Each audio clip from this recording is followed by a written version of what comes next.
as too when you hear like Buakau Por Promo. Yeah. That's his name is one thing. The gym name is the name that he takes on. Yeah. So like that's all not these- even his real name at all. What- He has a boxing name, Buakau. Buakau means cow's white, and Bua is lotus, so it's the white lotus. And then Por Pramuk is he's a student or of Pramuk. Pramuk is the boss of the camp. So he has a real name, and then that's essentially his nickname. Yeah, and then the Sambat. camp. I forgot his last name. Starts with a B, but his real name is Sambat. That's his passport name. Yeah, all the boxers get a different name. You know, they have your boxing name, and yeah. So it's the White Lotus. Yeah, that's what his name means. That's cool. His nickname actually is Dam, which means black because he's so dark. Oh. No, it's messed up in Thailand, dude. Like, I think they got good skin tone. We're trying to get tan going running with them. Right. You can tell all the boxers running, they got hats on, they got long sleeve T-shirts and long shorts on because they don't want to get tan because it's frowned upon to be dark skinned in Thailand. Really? Yeah. It's like if you're dark skinned, you're from the country, you work in the fields. You know, that's what's going on with the Philippines. Yeah, that sucks, They're, man. they're they're using glutathione, and glutathione somehow or another, it's an antioxidant, but somehow or another, I think they inject it or something. I don't know what they're doing, but they're doing it to lighten their skin color, and it's become a very common treatment. And here, you and I want to be tan. I want my vitamin D. I want, it's messed up, man. Well, it's not only that. Steve Maxwell, who has been on the podcast several times, told me that vitamin D levels actually, when you have vitamin D from sun, that it actually has an anabolic effect on the body. It helps your body recover.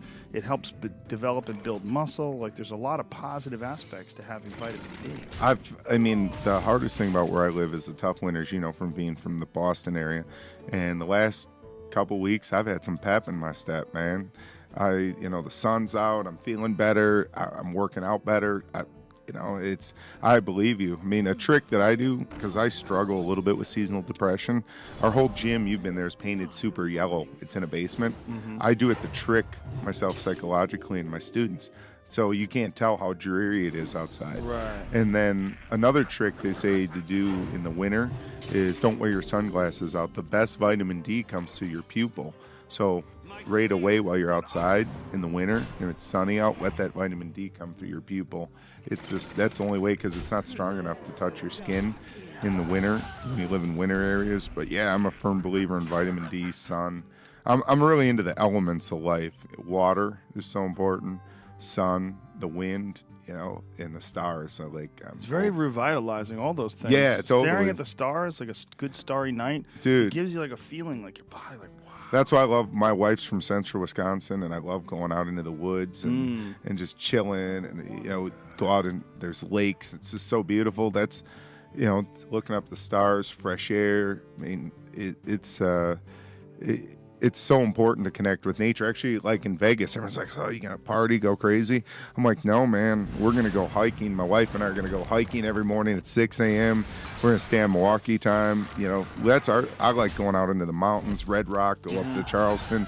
Do that. I mean, you know how it is. The older you get, been there, done that, bought the T-shirt. It's pretty old. Well, a lot of fighters have a real problem with that when they live in Vegas too, and the ones who tend to do best are the ones who avoid the Strip and do things like go to Lake Mead, maybe do a little jet skiing, maybe go hiking, maybe go fishing, do something where you're getting out of the Vegas and getting into the Nevada. Yeah, for sure. State. I've been going to Vegas since I was 18 for fights. So wow.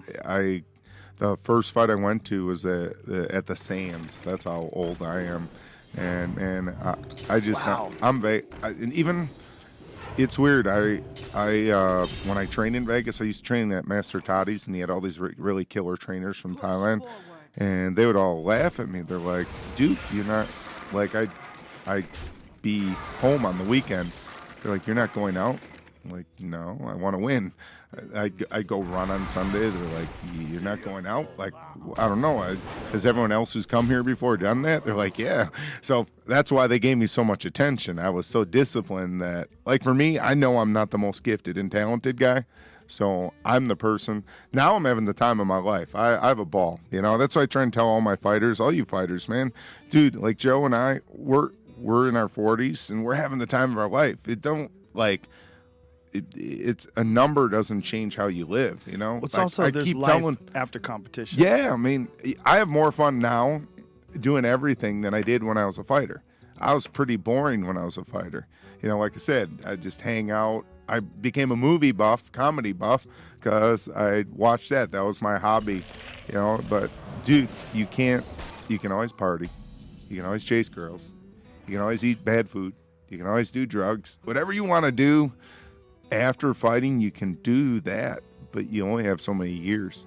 You know what I mean? You have a lifespan to be great, and that's what I preach to my guys. Cement your legacy and then have some fun. And it's also important to take it into perspective. Like, there's guys that are super talented. They're super naturally talented, and it doesn't take much. And they can, there's guys who are champions who are notorious for not working out very hard.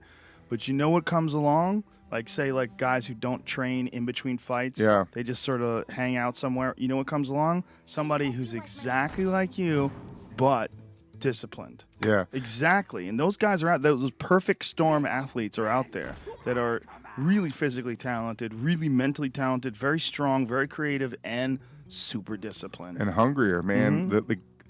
That's, to me, the person who wants it is who wins the fight. The person who wants it, it just doesn't start on fight night. It starts all year round. The guy who trains all year round wants it more than the guy who doesn't. Yeah. Yeah. And there's so many examples now that you could look to as far as one of the most important things about martial artists is learning from past martial artists, learning from their techniques, emulating techniques, as you were talking about before with Belcher and a lot of different fighters. And this is like the greatest time ever to have that opportunity. Like, do you know what Sugar Ray Robinson would have given to have been able to see a Sugar Ray Robinson on video before him, to be able to study films?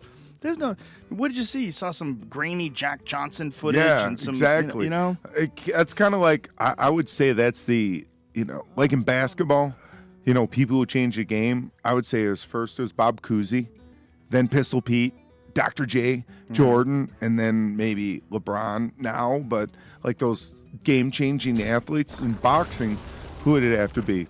Jack Johnson, first athletic moving guy. Sugar Ray Robinson, who I still watch and study. That is the blueprint of the greatest of all time. Muhammad Ali, of course. Yeah. Duran. Oh, man, Duran's like one of my favorites. Me too. You too? Because, yeah.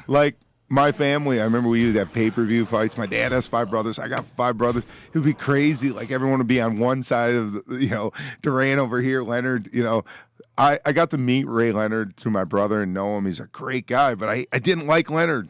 I was a blue-collar type guy. I was a haggler and Duran guy because I was a hard worker.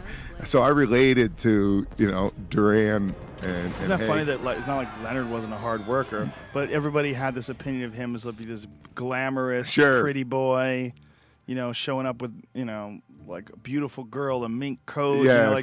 That's the idea that you thought of when you thought of Leonard, the golden boy from the Olympics. Meanwhile, pretty fucking hard worker. Oh, no, Ray was, man, I got to hang out with Ray a couple times, and he's cool, really cool. And he loves martial arts. You know who his idol is? Who? Bruce Lee. He came out when I think it was either when he